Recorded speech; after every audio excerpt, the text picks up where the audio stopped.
Hello, everyone. Today I'm here with Jeffrey from AutoAlchemy, and today we're going to be discussing Carl Jung's individuation process, a little bit about self-growth, and also how that can connect with the cognitive functions. So you might already know Jeffrey from YouTube, but would you like to introduce yourself for those who don't?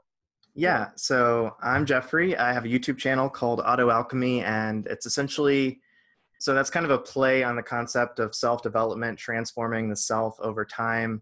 And that, even though I do a lot of various weird things on my channel, that is sort of the theme that I keep circling. I'm trying to showcase my own growth and also give people resources that might help them, go on whatever journey they need to go on as well. And I'm an ENTP, by the way. Yes, he's an ENTP. And, actually, Jeffrey made a really good video about the unconscious becoming conscious. What was it called? Oh, shoot.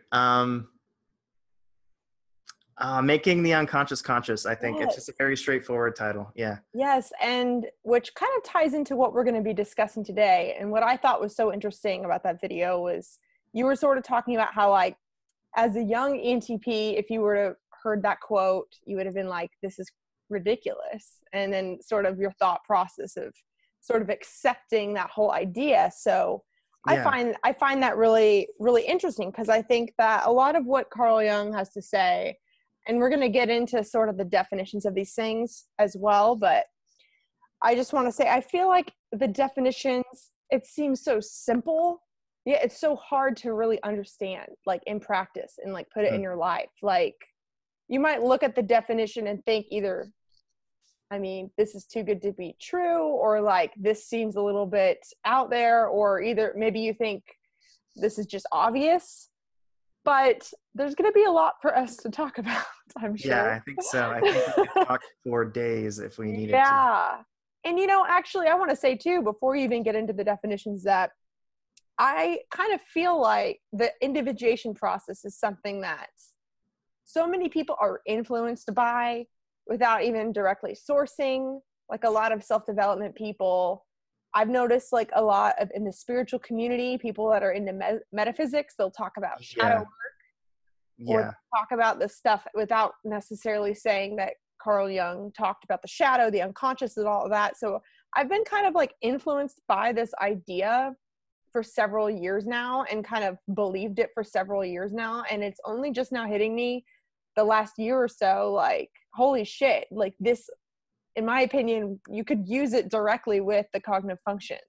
Mm-hmm. So anyway, would you like to sort of get into the definitions and share those? Or Yeah. I do want to start off by saying that I'm clearly not an expert, but I take the information seriously, and I'm always trying to upgrade my understanding. So this will be very tentative on my end, and hopefully I don't butcher anything too badly. Yes, and I also just want to say, too, that, both of us connected because we were very interested in this topic, but also I know I was thinking, okay, if I do this video with someone else, it will encourage me to do more research on it so that I can feel comfortable talking about it. So, yeah, I mean, if you guys think that we were saying something incorrect, please let us know. I would say I'm definitely a lot more interested and intrigued by this, and like interested in sharing more about what I find on this channel. But yeah, there's a lot more than what meets the eye, I would say. It could be pretty dense. Yeah, I think so too. But anyway. So we'll get started with a definition straight from the horse's mouth, so to speak. So Carl Jung described individuation as a process by which individual beings are formed and differentiated. In particular, it's the development of the psychological individual as being distinct from the general collective psychology.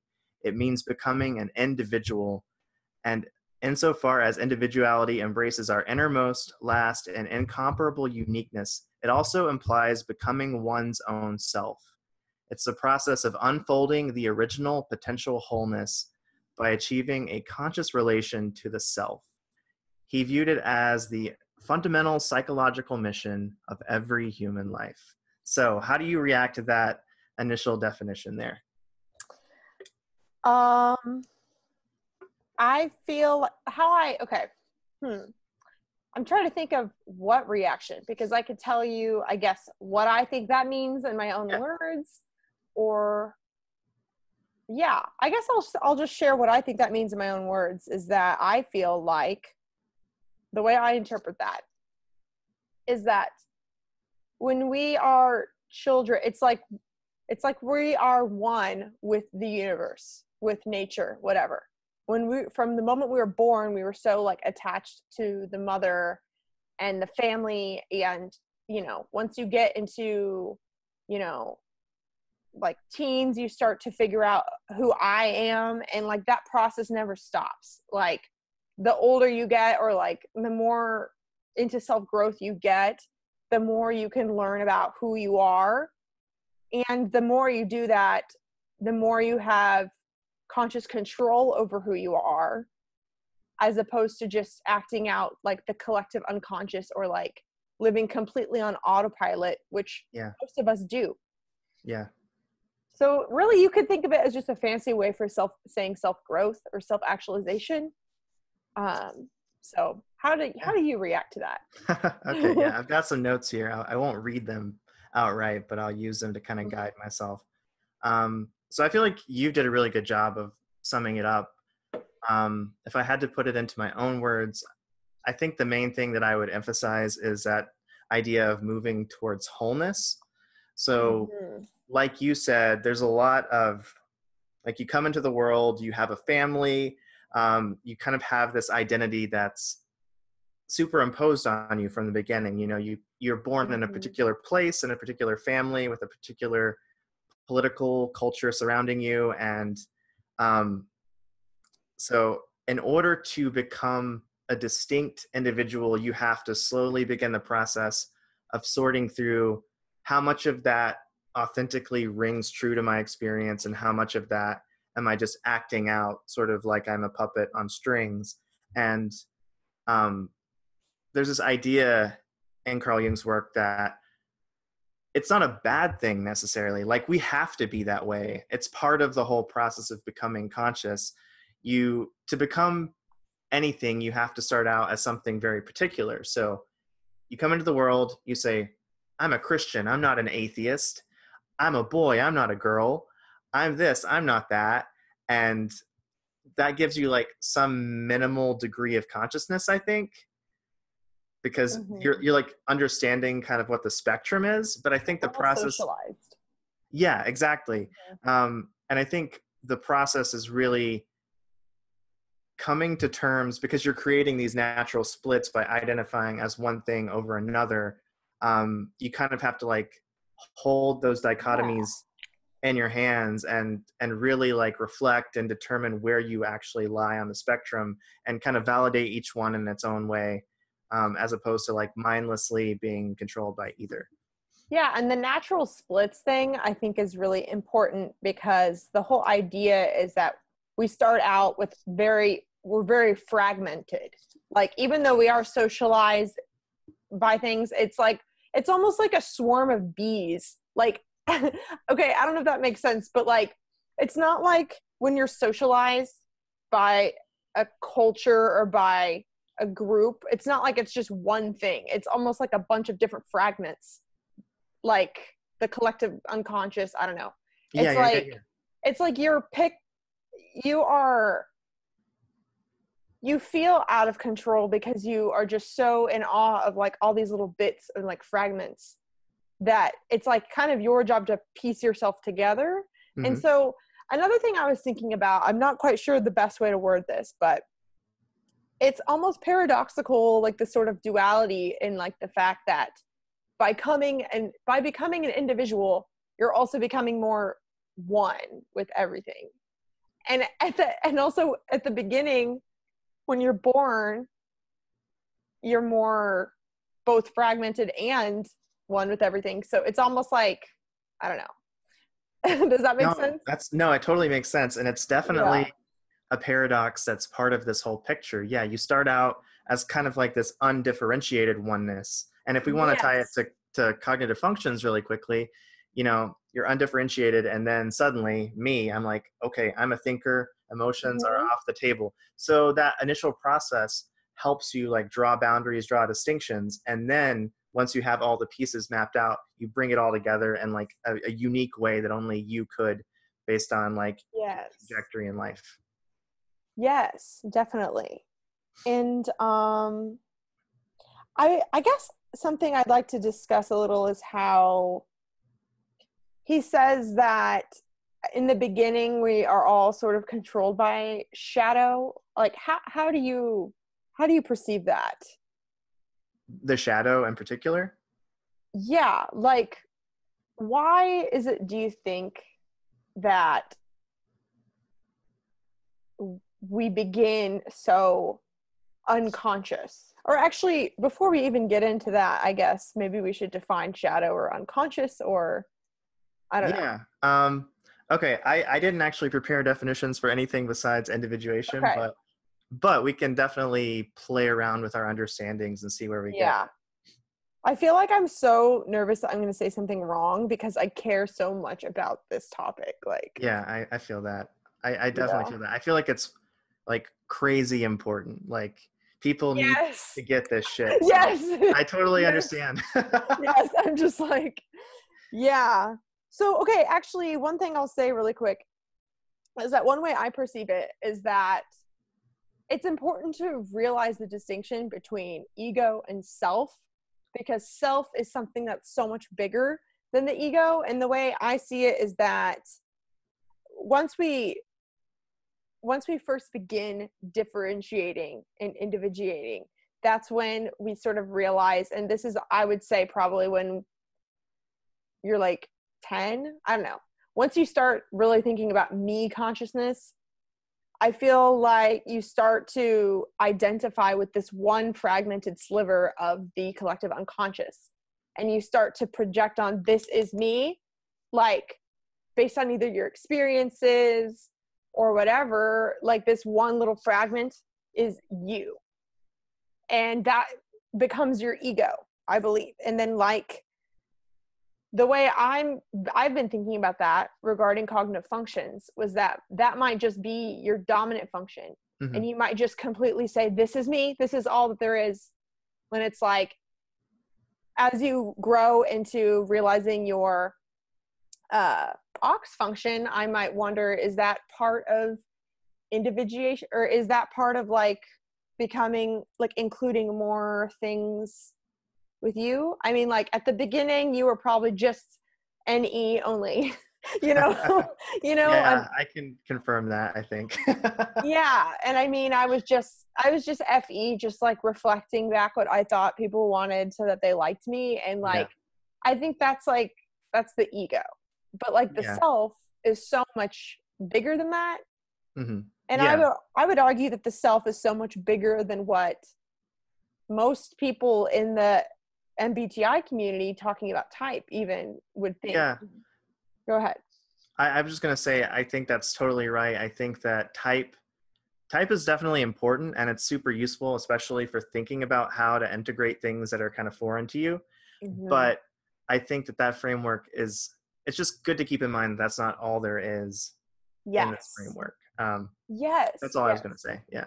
And whenever he talks about integrating your shadow into yourself as the individuation process, I feel like you could tie this to cognitive functions. Like you could say that as an ENFJ, I need to integrate TI, but I also want to say that the shadow is not just cognitive. There's so many even more aspects to the shadow that have nothing to do with personality. Like, mm-hmm.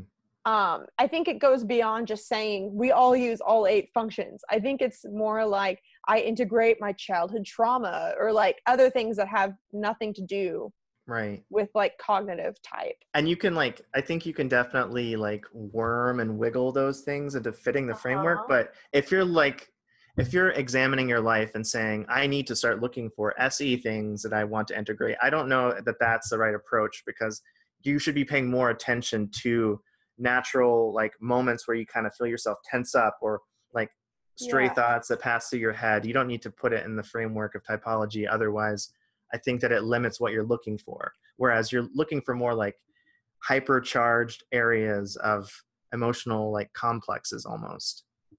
Yeah, definitely. And I think something that I've said a lot in different videos is just the reminder that emotions aren't the same thing as a feeling function, and like your thoughts aren't necessarily the same thing as a thinking function. So like, I don't know, like anyone can have emotions no matter what. It just, sometimes it'll be expressed in the form of FE or FI, or sometimes, I don't know.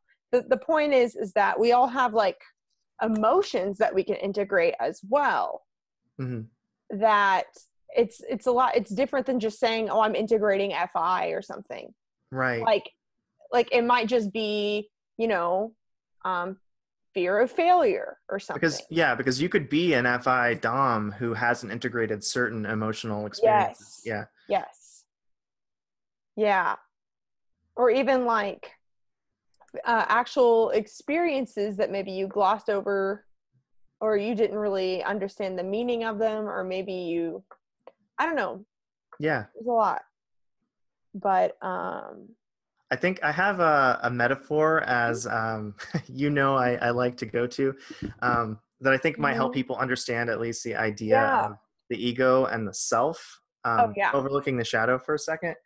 So I kind of think of it, and this might not be helpful to other people, but we'll see. I think of it as like you are planet Earth, right? And then everything that's kind of orbiting around you, like the path of the moon or whatever, that's just going to be the stuff that's kind of passing through your conscious field day to day, moment to moment.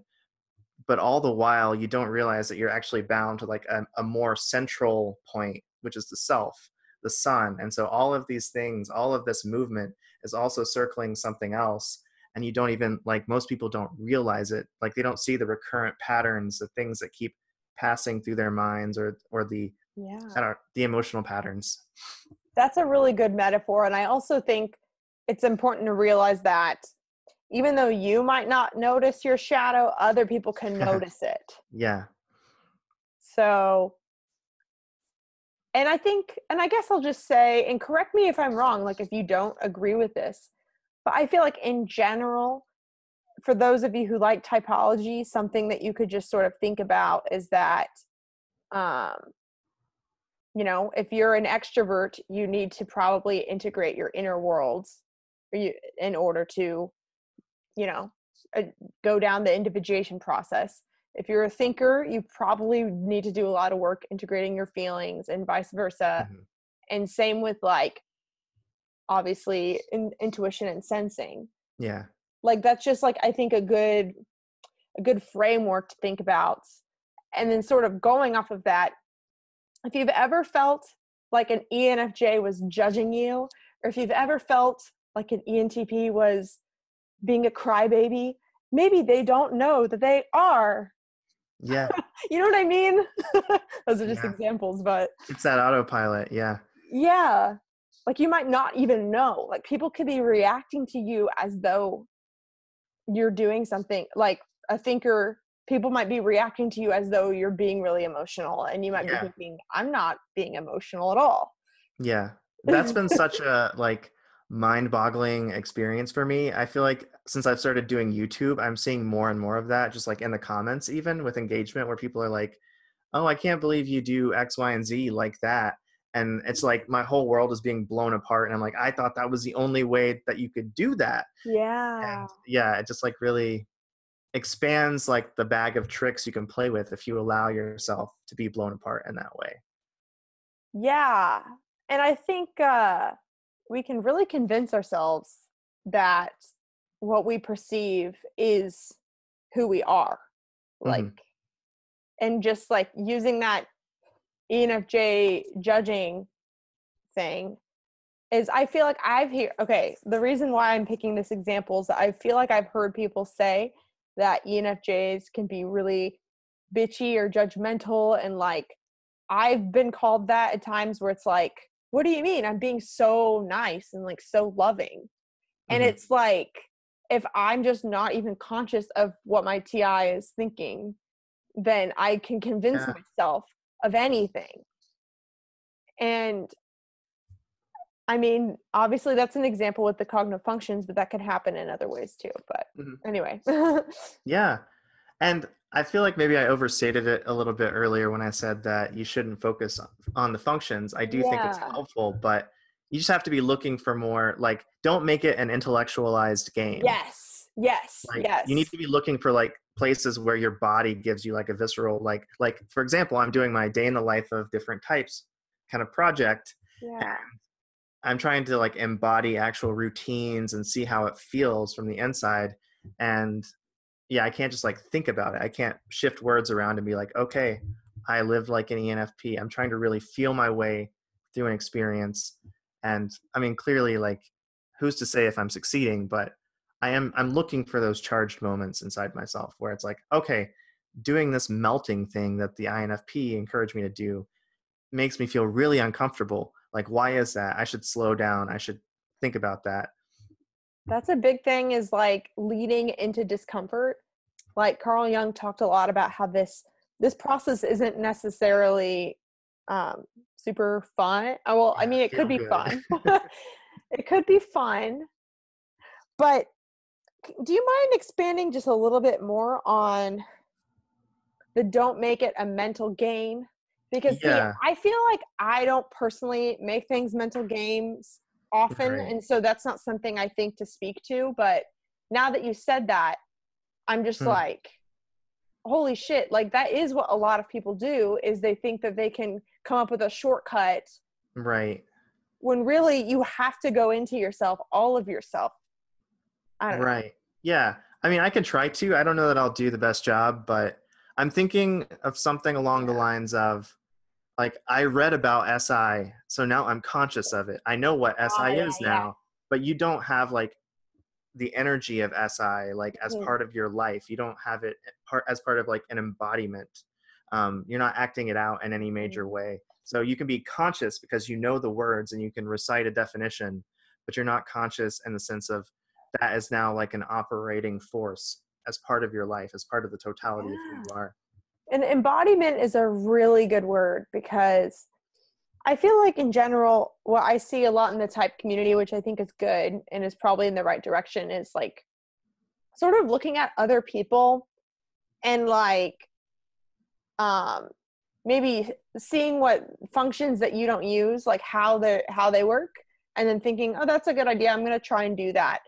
But it's not even like necessarily you using that function, or like putting yourself in someone else's shoes. It's just seeing like, it's just you from your own ego taking other things. You know what I mean? Like, it's like probably still in the right direction, but it's not really embodying. It's not fully embodying. And I guess Right. I also want to say too that um this isn't ideal to be fully individuated. I wouldn't say most people get there. I mean, not that we shouldn't try, but also go easy on yourself. Right. Like, it's not easy, and most people around you literally like are operating from their egos fully. I mean, like, it would be hard for me to even come up with an example of people who are embodying their self.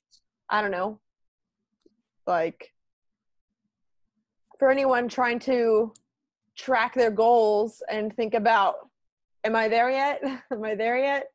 Yeah. um yeah, I don't know if you are ever there necessarily. No, I think it's a lifelong process. And I mean, maybe there's like a lot of overlap here with like the concept of enlightenment, and I don't really know how to Yeah. reconcile the two. Yeah, Does same. anybody ever become fully enlightened? Does anybody ever become Yeah. fully individuated? I don't know. I almost want to say that it's impossible to become fully individuated unless the entire group was, Yeah, in a way. that's.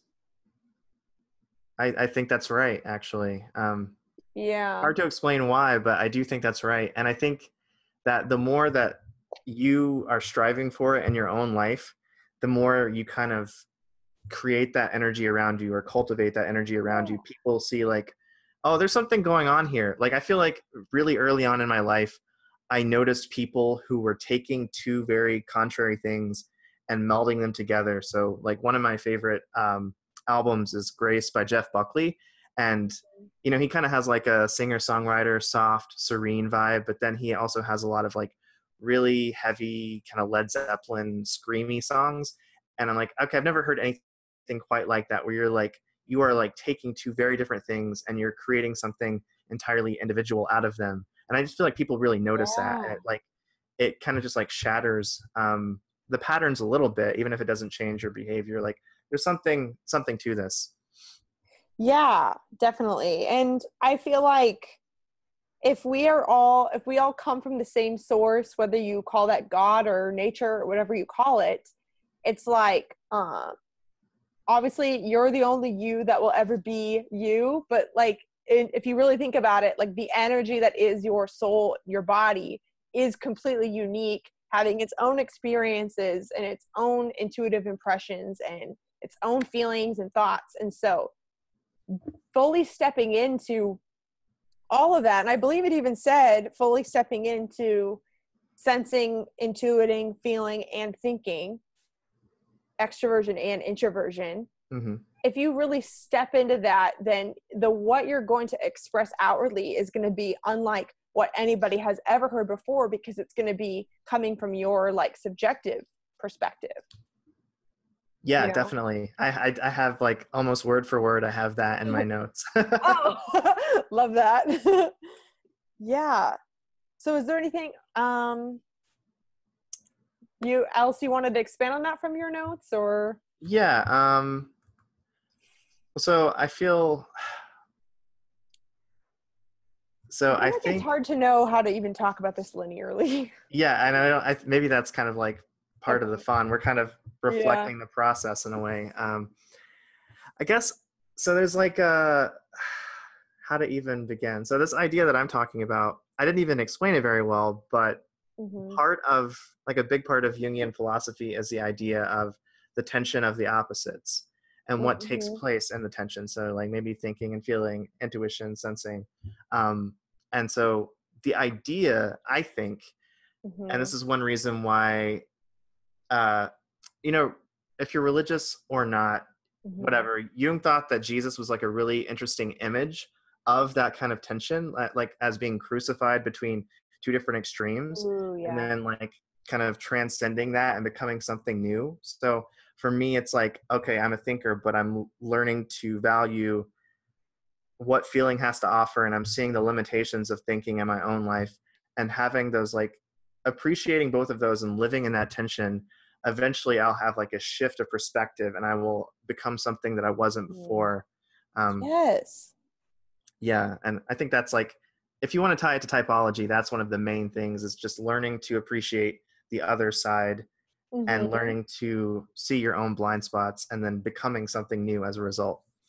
I think it would be good if at the end, if we could sort of share an example, like from either each of our functions or each of our Yeah. dichotomies, because Yeah. that would be interesting. And another thing I just thought of is tension, is that is how things are created. Like everything physical Yeah. is created through tension.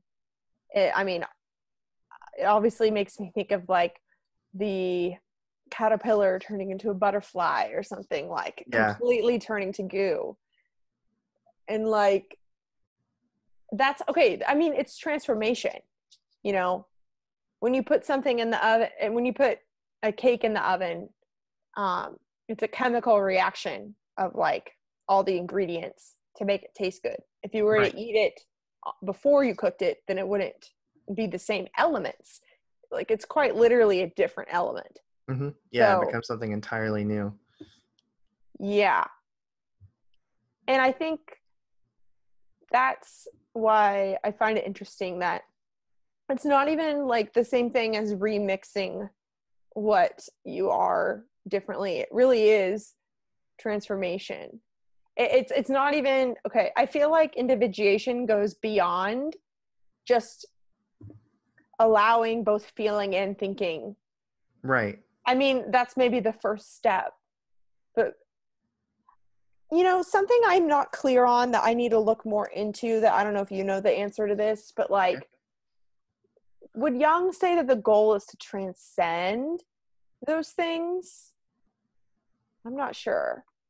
I think that he would say, and I'm just kind of spitballing, but it's not, well, it's to transcend the blind control of both sides. So your fear of one, your excessive love of the other, and to find like a unique combination of them, to bind them together in a way that only makes sense for your individual life, your individual journey. Yeah, that's true. And so I guess to tie to that, I want to talk just about topics that I've talked about on my channel before that I feel like a lot of typology people talk about, is the idea of your dominant function being sort of like something that is completely on autopilot, something you're completely over identifying with and over inflating. And I think that that is something with the individuation process to realize that there is something in your life that you are completely overflating the value of. And like you see that like in your cognitive function stack, that the first function is so strong and your inferior is so weak. And it's like, why is that? You know? Right. And also, okay, so to talk about the shadow, something I find interesting too is that the idea that the shadow seeks to integrate with you, whether or not you want to. So, Right. Okay. yeah. Do you have any thoughts on that? I To do. start? Yeah. Real quick. So I mean, I've seen a lot of different takes on this, and I'm not sure which one to kind of prioritize, but I think as part of the individuation process, the idea is that first you kind of contend with the shadow, and then with like the contrasexual element, the anima or the animus, which I feel like, well, there's a whole like can of worms with that we can like talk about some other time, but anyway, what I'm trying to get at here is the idea that the shadow, maybe the first thing that we should be focusing on if we have to look at it through functions is the fifth and sixth functions, because the top two functions are going to be tied to your identity. The shadow is going to be like kind of an alter ego sort of thing. It's going to be the other identity, the other inside me, the dark other that I don't really understand. And I could keep running with this, but if you want to interject, Well, now's the so time. that's actually interesting, because something that I was wondering about is that as far as like the shadow, like, is it your tertiary and inferior? Is it your shadow functions? I would say, I would probably tend to say that really you're integrating all of them. Yeah. But what I found interesting too is the idea that the shadow is what we don't identify with. It is everything that you see as other, as not you, and that you aren't conscious of. And it's important to know that that's not all bad things. Yeah. We also shove away our gifts. And so a theory I had when I read that was that maybe the ignoring and the demonstrative function could be your gift that you are hiding. I don't know. Oh, I think it's both. I think one thing that's emphasized in a lot of the like post-Jungian stuff I've read is that there's a duality to every archetype, right? So you can have like the great mother and then the terrible mother, the great father, vice versa. And so there's definitely gold to be found in the shadow. Like I experience TE very much in the critical parent kind of way. Like it really rubs me the wrong way, and I don't like it as like a visceral reaction, but I realize the value of it and I want to like embody as much of that as I can. So it's like sifting through all that on your own terms, but it's really tough. Yeah. And I was wondering about that too. So critical parent, demonstrative, it has lots of different names, whether you're doing socionics or the 8 function model. But yeah, for me with NE, I was wondering, like, could that be my inner gold, which Carl Jung talks about inner gold as being like your greatness that you don't realize you have? Because technically in socionics, my NE is like really good. And like technically your TE is really good as well. But I don't know if it's critical because we see the way that other people mess it up, or because it's got to be, I don't know, it takes one to know one to some extent, right? Like if you're going to be that critical of it, it's like there's an understanding there, which is interesting. But yeah. Yeah, and another thing on this topic of the shadow containing gold, Yeah. I've seen people say that like somebody who overly identifies with being a good person might have like a stereotypically negative shadow, but then there are people who are like hardened criminals who would come in for Jungian analysis, and they would like dream of like being pursued by like this really pious, like really kind-hearted good person. So you can have like if you identify as being evil, then your shadow, like outside of the functions, your shadow is going to be like more of a good, Yeah. typically good person. Yeah, that's so interesting. It's so weird. Because that's true, because sometimes you see, whether it's a criminal or someone that has really hurt you, sometimes you see like a glimmer of their heart show up, but maybe for them that's the shadow. I mean, I don't know. Like maybe that like good potential for like love that they deserve or whatever, but like all their behavior is not that great or something. Like you can still see that, because at the end of the day we all are worthy and we all are like good. I mean, that's, whether you believe it or not, that's somewhere in your shadow as well as the negatives. Yeah. And something else regarding this, I find it so interesting, sort of to look outside of cognitive functions for a second. And I think a lot of people, trying to figure out how to word this. So I've said a lot, I think I made like an Instagram post about this, or Twitter, the idea that the same people that villainize will also idealize. And that really connected with this as well, because people, what am I trying to say?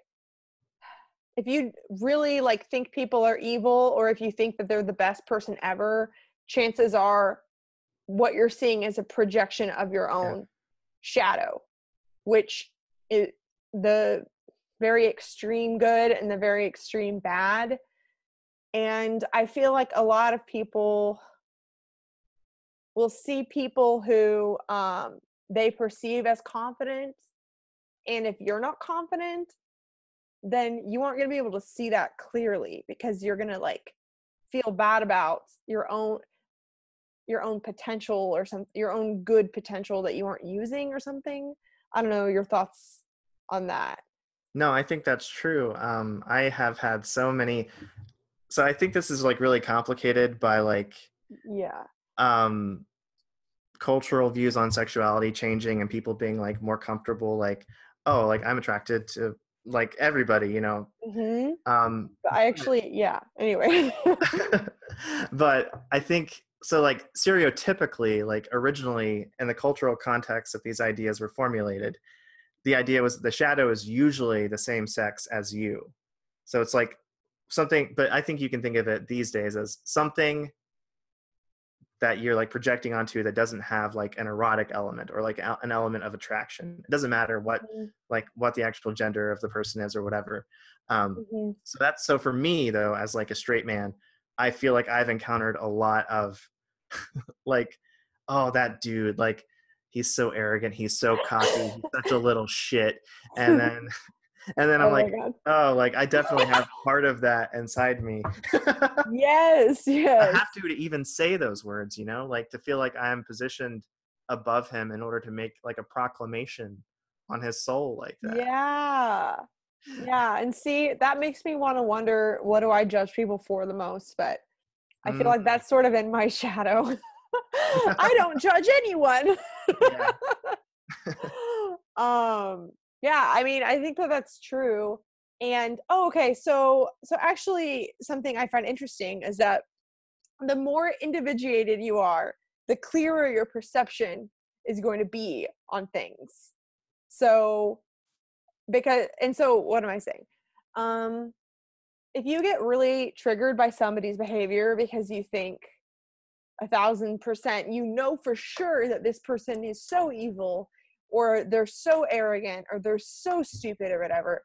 If you have a lot of intense emotion about that, you might be right, but it still is saying something that you're reacting, because it still is something about your shadow that you can still, but like, it's not until you integrate it that you even really have the awareness and the discernment to even know if you were right or not. Because like, if you're finding okay, this is just my opinion, but like, if you're finding yourself constantly annoyed by certain character traits of people, and you feel like you keep attracting those people in your life over and over again, and you just hate them, it's like, whether or not you're correct in your assumption about those traits, like, you still have to learn to reckon with those traits anyway. Yes.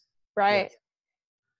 Yeah. And I think it's almost like that's kind of getting back to the idea of the unconscious will direct your life, and you will call it fate, because it's almost like magnetic in a way. If you over identify with one thing, then you're going to draw in the opposite energy.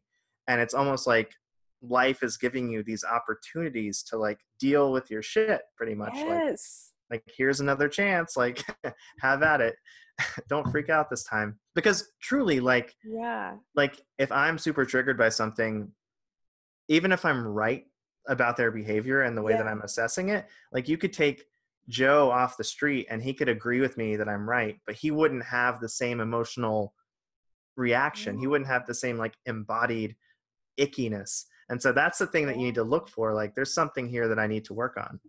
That's so true. And I've even noticed, so ever since I've started YouTube, I mean, as an ENFJ and as a type 2, caring what people think has always been a huge thing. You know, treating people with respect. Like, it's like, I'm a respectful person, you know, it's not a huge thing for my ego. I've noticed over time that people disagreeing with me in the comments used to trigger me way more. Like, even if I thought that I was right, at the end of the day, I would be so disgusted by blatant disrespect. And it's like, I've noticed that as I've grown, that blatant disrespect doesn't have as much control over me, because I can just not talk to them, you know? Like, and I think part of it is inferior TI feeling like stupid, and like there's that like weakness there. So I've noticed that the more I trust myself, the less it matters. So that's just an example how you can sort of track your growth by, I guess, seeing how you react to things over time. Yeah, that's definitely true. So on the topic of YouTube comments, something that I've been kind of dealing with lately is I don't really mind insults so much, but one thing that does bother me is when I feel like people are getting the information wrong, or if they're like overlooking something that's right in front of their eyes. So I recently, do you know who Bogdan is? He does the types in an elevator videos. I haven't. So he'll do like INFJ and ESTP and an elevator, and it's like a really funny short clip of them interacting. And so I made like a tribute to him, like totally shamelessly stealing his entire thing. But I like put in big letters, like, this is a tribute. He said he's not making these anymore. So I wanted to try my hand at doing one. And like one of the comments was like, very original idea. And I was like, dude, come on. I said that it's a tribute right there. Like, learn to read. Oh my God. I mean, it's like, I got way too into it. Yeah, no, I understand that though.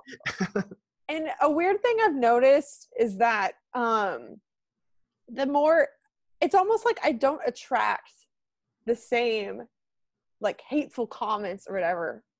Like as my confidence has grown, I just don't attract those people anymore. And I don't really know, like, how metaphysical is that? Like, is it just like random, or is it like, am I acting different? Like, I don't know. Like, that's the scary part about not really being able to see yourself. Yeah. You're acting different, but you don't feel like you are. And so I don't know what to make of that or how to handle that in my own life. But it's more of a reason to like take this stuff seriously. If you can like stop creating triggering situations by working on yourself in that way. That just reminded me that my friend, I told her I was going to do this interview. She was like, you must have grown, because I've noticed that you've been friends with and talking to more TPs lately, and you used to never talk to TPs. And she's like, that's a sign that your TI is better or something. And I was like, I don't know. But like I don't know if you've noticed like types of people coming in and out of your life at different times or. Yeah. No, I think I've definitely drawn in a lot of like NFPs, and Mm-hmm. it's really forced me to like think about what FI is and Yeah. how I conceive of it. Yeah. It's interesting how that works. And I feel like, okay, something else to talk about, well, more about the fact that the shadow seeks to integrate on its own. Yeah, yeah. Um, I think it's a helpful perspective to think about when things happen to you that um, no matter how negative it is an opportunity to incorporate it into your perspective. Yeah. Right. And like, I guess like, do you have any thoughts on why, or if we can sort of convey either why or explain how the ego seeks to integrate? I'm trying to think of how to Yeah, I think I can make say sense in my something head. about it. Well, so it's kind of like this. This is going to be a roundabout way of answering your question, but I'll do my best. So one of the like main ideas that I've taken away from Jungian psychology is that like the ancient Greek drama of the gods was a real thing in a certain way, but it was an internal process that people were projecting out onto the stars. So, people had like this idea that every few weeks I need to pay tribute to the god of war. Otherwise, he will like exercise his wrath upon me. And so you can kind of think about that. I'm somebody who's very like part of my ego identity is as someone who's very peaceful. And so I have like a very ragey shadow as a result of that. And so because I don't like acknowledge it, and because all of these little moments of anger just kind of pass by, eventually it just takes on a life of its own, right? Like you have so much baggage, so much of like a heavy burden you're carrying behind you that it has to be dealt with. Like it will like erupt through you, and it almost feels like Oh a yeah. possession experience. And that's one way that I think about it. It's like you have an emotional reaction that is out of character, but it's like part of you that you aren't paying tribute to, and now it's like taking like maybe I should be like more physically active or do things that like involve like exerting energy and exerting force. That's just one way that I think about it. Physically active is a good example because obviously with physicality you could see it is that that if you ignore your health time and time again, your body will find disease, like your Yes. body will decay. And Yes. it's like your body wants you to keep it healthy. If you were to listen to your body, it would tell you what you need to do to be healthy. But if you ignore it, then you're going to get sick. And, you can think about that as far as your intuitive world as well, your feelings, your Yeah. thoughts. I've noticed this might be, I almost want to say this is common for feelers, but like if you don't realize the thoughts you have, they can lead to a lot of resentment that you don't know you have. And then you can be emotional and you don't know why. I don't know. It's almost like forgetting to take the trash out and it just like starts smelling like rotting. Uh, Yeah. No, it's exactly like.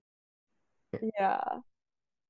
And I think another thing about like the Greek gods thing or whatever, I think if you were to think of the goddesses and the gods as like all source energy and then split up into archetypes, it's pretty much like that energy exists whether or not you're paying attention to it, and that energy collectively has decided that it wants to go through this process of becoming whole.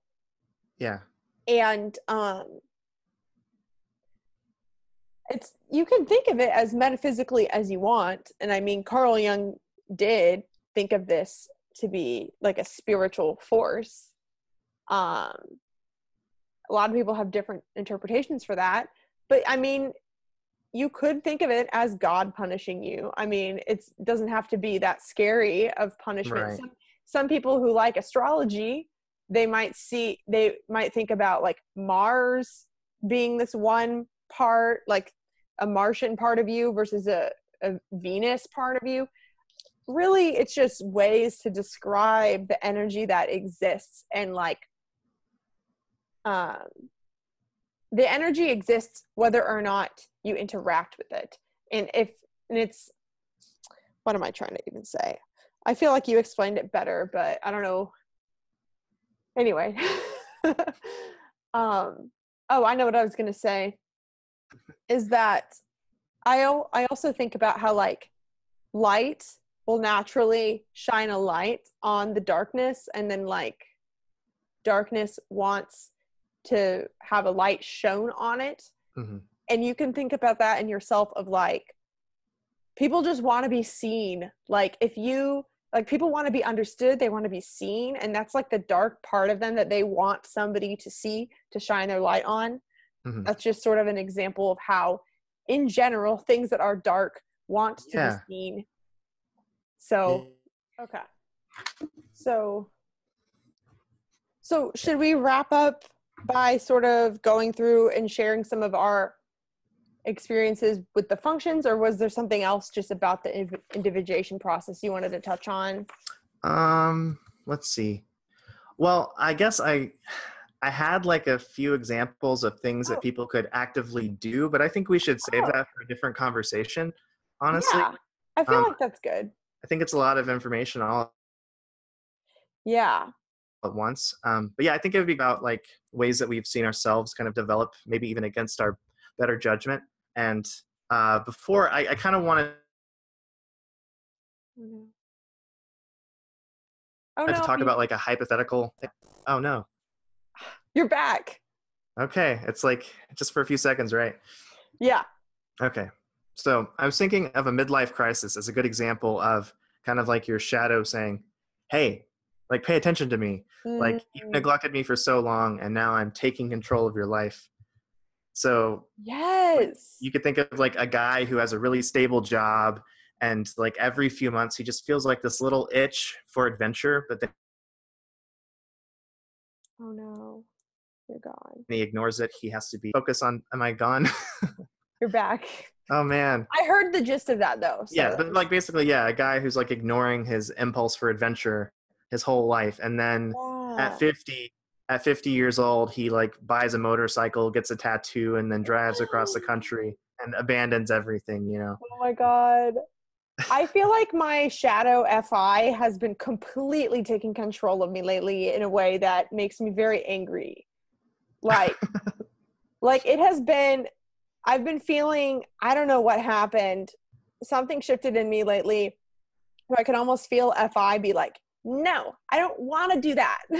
And FE is like, but we do the right thing no matter what. And we've been doing this your whole life. You have to get, and it's like, and then FI is like, no, you've never done what I wanted. Yeah. It's real. Yeah. And I guess before we go more into the personal experience, I also just want to nod to the fact that politically we're very polarized right now. There's a lot of chaos going on, and I've heard a lot of my friends joke that they're having a quarter life crisis, and I've even wondered if like that midlife crisis is happening sooner than it used to, or like, because you know we have the internet and everything, like almost everyone I know in their 20s is having a complete existential crisis. Like, I mean, I work for an organization that is like a spiritual new thought organization, and for so long they have said women over 65 are the people that are interested in self-growth and all this, and I'm just like, I don't know if that's true anymore. I mean, like, no, I don't think so. I mean, I definitely know it's not true based on my friends and my experience and like being on YouTube, but like I wondered like, why is that, you know? Right. Like, astrology is blowing up, like Myers-Briggs is getting more popular, just like, I don't know. Like I wonder how the external environment is sort of showing like the process that's going on. Yeah, you know? absolutely. Yeah, I think there's something to that. Um, that could be something that we could do a whole video on, I think. Yeah, that would be interesting. But just in general, yeah, I feel so like a lot of Jungian analysts will say that like individuation is for the later half of life. Yeah. But I don't know. I feel like maybe at a different cultural time that was true. Yeah. Because the idea is that you like build up yourself enough that you can like start to invite the shadow in without being completely destabilized. And I think We're that already destabilized. yeah, that's a part of it. But I also think that maybe I don't know, as like the world becomes like a little more easily like I'm not like working on a farm like my great grandparents. So like there's like a level like my starting point is a little more like robust and strong like my Yes. ego starting point than theirs would have been. So I think that's also part of it is like there are a Yeah. lot of like societal structures in place that then allow us like we're already kind of strong by default and we can start to Yeah. yeah And I think that the internet, like just having Google, like people growing up having Google at a young age, yeah like, and that shaped their identity. But also, like, it's pretty impossible to ignore like different views or different people these days, because yeah even if you do try and be in a bubble, there's probably going to be some sort of outrage about the other side, that it's like you can't just live in your community and believe what your family thinks and go right about your day. Like there's going to be trolls on the internet disagreeing with you or something. yeah So ENTPs. yeah, a lot of so how about we go through and sort of talk about uh, our dominant function and how, or do you want to talk about how NE as your ego and how you've sort of maybe integrated SI, or like what you Mm. think that could look like? Yeah, I can talk a little bit about that. Mm-hmm. So so much of my life has been just about like having fun. Like I need to read more books, I need to play more games, I need to talk to more people. Um, I don't really like the feeling that I got from like stereotypical SI things was I'm being trapped, I'm being constricted, I'm being controlled. I don't have much discipline. And so this is why I think that the idea that you have to go through your shadow to get to your inferior function has something to it. Because once I Yeah, started like really sitting down and trying to like think about like what my NI is pointing towards and like what kind of vision I have for my life, like by articulating that a little bit, I feel like it's become a lot easier to say, okay, I will do the work of like being constrained because I've found a vision that makes it worthwhile. that's actually so true. That's like how it was for me, like going through FI to get TI too. And it makes sense too, like even like logically, like you were like building a Mhm. bridge to Yeah, like an introverted judging function for you. It's like, yeah. yeah, it's like a stepping stone in a way.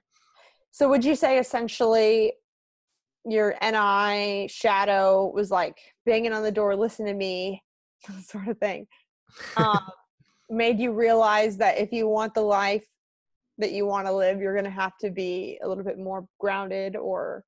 Yeah, absolutely. Like to be Mhm. anything, to like, yeah, to have any kind, because I have like pretty broad aspirations for myself. They're not fully articulated or Yeah. anything, but I definitely want to like be a successful novelist. I want to impact people's lives for the better and like really contribute to like the Conversations like this. yeah this conversation Yeah, in same. particular. And so it's like, okay, well, I have a lot of social anxiety, so I don't really want to talk to Megan right now. I'm so scared. But am I thinking, okay, it's like totally worth it because I've like I know what I'm aiming for, and that just like makes everything else bearable, if that makes sense. Yeah, yeah, absolutely. And I guess I would say for me as an FE dom, um, I always grew up feeling like I have so much to give, Hmm. and I wanted to hang out with people all the time, and like I would want to have slumber parties all the time, and I just always was there for people to listen to them or whatever. Yeah.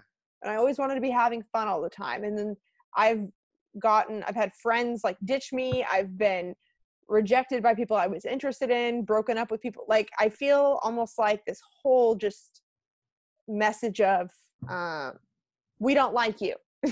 Like, sort of like, we don't want your love, sort of like message.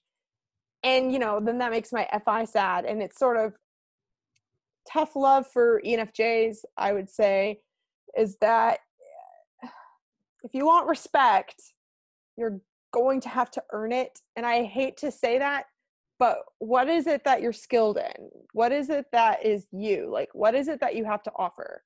Like, obviously, I would love for there to be a society where everybody is respectful. And it's no excuse, even if you don't find someone worthy, to be disrespectful. But what I think ENFJs, or maybe all FE-DOMs, have to learn is that sometimes you have to pull away and do some work on yourself, work on a skill or something. And then you have something to offer the world, as opposed to just being a cheerleader to everyone. Yeah. Like, I mean, honestly, a lot of what I've like learned, I mean, for me to read Carl Jung, it's really hard. If there's a party going, or it's like if I could be hanging out with a friend, oh no, you're back. If I could be hanging out with a friend or doing something else or being on Twitter, and then every time I choose to put it down and learn something is like, in the long run, going to help me have something that I can actually help people with, like practically. Yeah. So, but it's hard to do, but. Yeah, damn. That's really good though.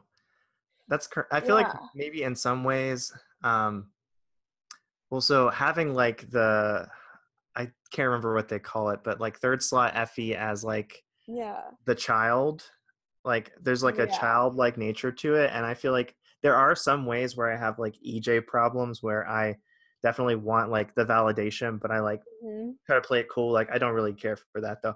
And I think I've definitely had like situations where I keep putting myself in a position where I have to address that. I have to work through that, where I guess I could think of it like romantic situations primarily, where it's like I'm often drawn to people who aren't like really invested, or people who are like, it's like very transitory, like they're eyeballing somebody else or something like that in the background. And like, it's like again and again I've gone through that cycle, and eventually it's like I'm going to try to explain it, but I think it's hard. It's like, because I just want somebody to pour FE on me, I'm drawing in people who are kind of like overflowing with it, and like they want to love everybody, like like, I'm not going to be like a special part of their life. I'm just like one little stepping stone. And so I've had to like be like, I don't need somebody to love me. I can like be sufficient on my own.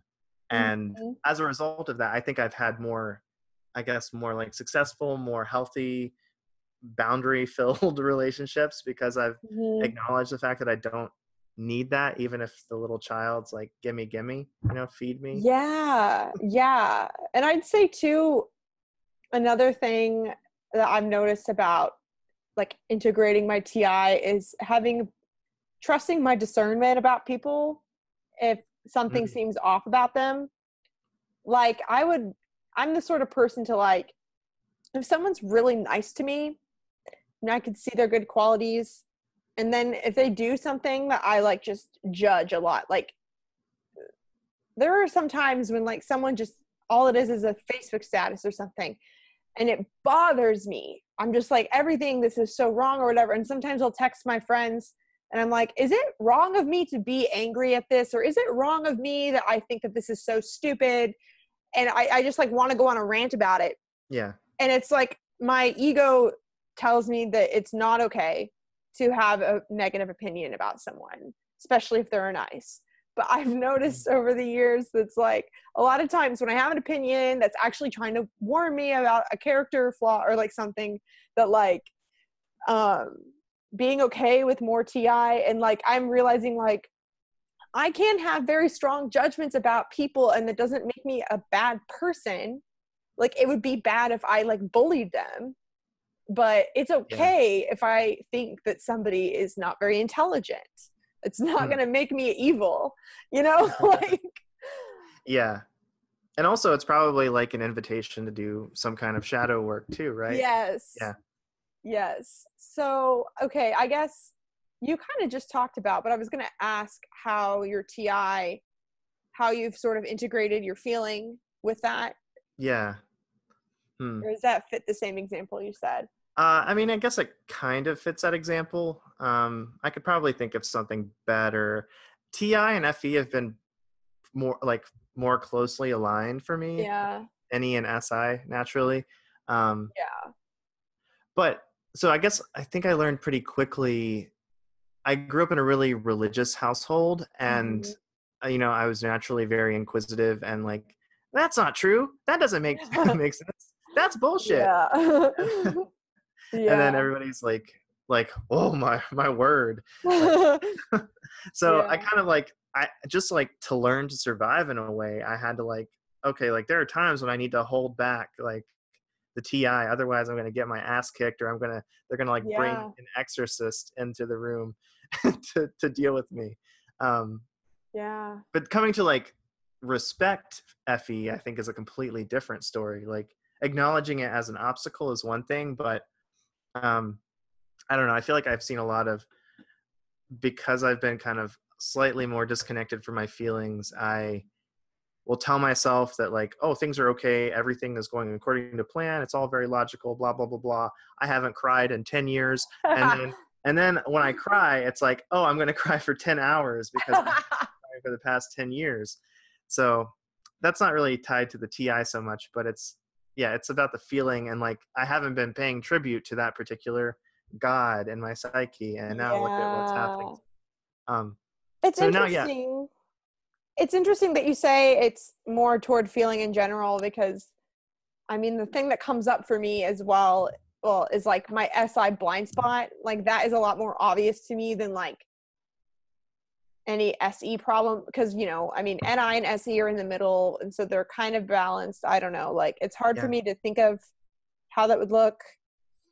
But so something I have realized though is that, okay, so like in high school, I would have sleepovers like every Friday, Saturday with like 5 friends, and I was in the play, I was in musicals, I did choir, I did all this stuff, I did speech and debate.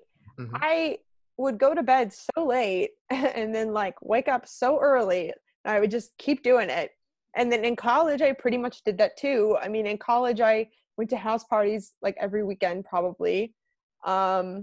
I was always like, my best friend, Crystal, that you guys probably see in my podcasts, like my senior year, we hung out literally every day. Like sometimes we would just crash in each other's place because we were too lazy to come home, because we would be staying up till 2 or whatever. And then I graduate. And in my career so far, I've been always having some sort of side hustle, always doing something that like, it's been just hitting me lately. I am fucking exhausted. Yeah. Like seriously, I feel like I literally have reached my limit, and it's like I never thought that this limit would come in a way. Yeah. Because my entire life I haven't had limits, or at least I've been operating as though my body has no limits. Yeah. So And you're gonna like, one day you're gonna sleep for 17 hours without meaning to and wake up like, whoa. yeah, and that's been happening more lately, where I'm like sleeping more, and then like it's hard for me to not think that I'm being lazy. Yeah. But yeah. So Yeah, it's like anyway. you have to learn ways of like paying your dues in little ways over time, like a little bit here and there, right? Like I need to focus on my feelings. Like every day I need to do a check-in so that I don't Yeah. cry for 10 hours whenever I do cry. Yeah, and something interesting is that I tend to be someone that will go on like bursts of cleaning, where like for like Uh, a week or two it's messy, and then all of a sudden I'm like, I need to clean, and I clean everything. And there was like one time where I think I'm trying to do this more often in general, but there was like one day, the day I first got the idea, I was like, I'm going to listen to my body today.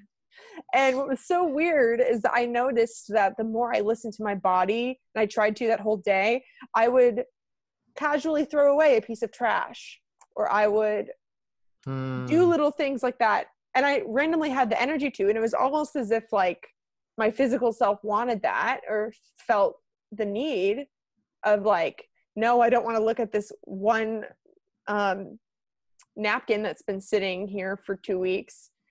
It's like I noticed it whenever I was listening to my body. So that was weird. Yeah. But yeah. I should try that. Yeah, you should try that. Maybe when I'm a sensor for a day video. I've got napkins everywhere. I have some in front of me right now, but. So is there anything you want to say to wrap this up? Let's see. I feel like we did a really good job of kind of painting a broad picture of what we're talking about. And if this is going to be a premiere video, then I can like help field any questions and maybe provide some clarity. But yeah, I feel really good about this so far. Cool. Well, if anyone has any topics they want to be explored more, let me know. Go subscribe to Jeffrey, and have a wonderful day. And thank you guys for watching so much. All right. Yeah, thank you guys. Bye.